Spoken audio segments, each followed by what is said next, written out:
আসসালামু আলাইকুম রহমতুল্লাহ। প্রিয় দর্শক, কেমন আছেন? আশা করি ভালো আছেন। প্রিয় দর্শক, নবম শিক্ষক নিয়োগের শূন্যপদ কমলো 2000। কবে আবেদন হবে এই সার্কুলার? প্রিয় দর্শক, বেসরকারি স্কুল, কলেজ ও মাদ্রাসা ও কারিগরি শিক্ষা প্রতিষ্ঠানে নবম শিক্ষক নিয়োগে ৭৭,০০০-এর বেশি শূন্যপদের তথ্য পেয়েছেন বেসরকারি শিক্ষক নিবন্ধন ও প্রত্যয়ন কর্তৃপক্ষ এনটিআরসি। তবে শূন্যপদের সংখ্যা 2000 কমেছে বলে জানা গেছে।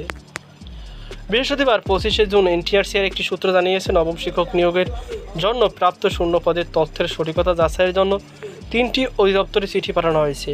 সেই চিঠির জবাবে অর্থাৎ পদের সঠিকতা যাচাই করে এনটিআরসিকে অবহিত করা হয়েছে। পদের সঠিকতা যাচাইয়ের 2000-এর কিছু বেশি পদ কমেছে। নাম অপরিচিত রাখার শর্তে এনটিআরসির এক কর্মকর্তা দ্য ডেইলি ক্যাম্পাসকে বলেন, অধিদপ্তর যাচাই বাছাই শেষে ৭৫,০০০-এর কিছু বেশি শূন্যপদের তথ্য সঠিক বলে জানিয়েছে। শীঘ্রই শূন্যপদগুলোর বিস্তারিত জানিয়ে শিক্ষা মন্ত্রণালয়ে চিঠি পাঠানো হবে।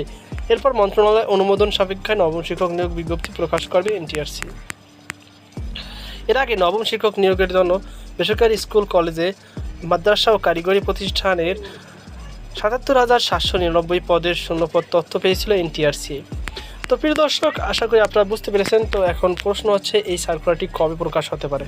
প্রিয় দর্শক, আমরা যত সূত্রের মাধ্যমে জানতে পেরেছি যে এই সার্কুলারটি প্রকাশ করার জন্য মন্ত্রণালয়ের অনুমোদন লাগবে। মন্ত্রণালয়ের অনুমোদন বৃহস্পতিবার দেওয়ার কথা ছিল, কিন্তু বৃহস্পতিবার কোনোভাবে যদি না দিতে পারে, সেটির এখন পর্যন্ত আপডেট পাইনি। বৃহস্পতিবার যদি কোনোভাবে না দিতে পারে, তাহলে রবিবারের মধ্যে এই নিবন্ধনের যে চিঠিটি সেটি মন্ত্রণালয়ে পাঠানো হবে।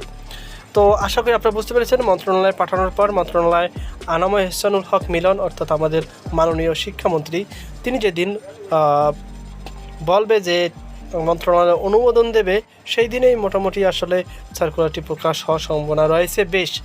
তো এই ছিল আমার হাতে সর্বশেষ আপডেট। এ নিয়ে আপনার কোনো মতামত থেকে থাকলে অবশ্যই কমেন্টে জানাবেন। সকল বাধা আল্লাহ হাফেজ।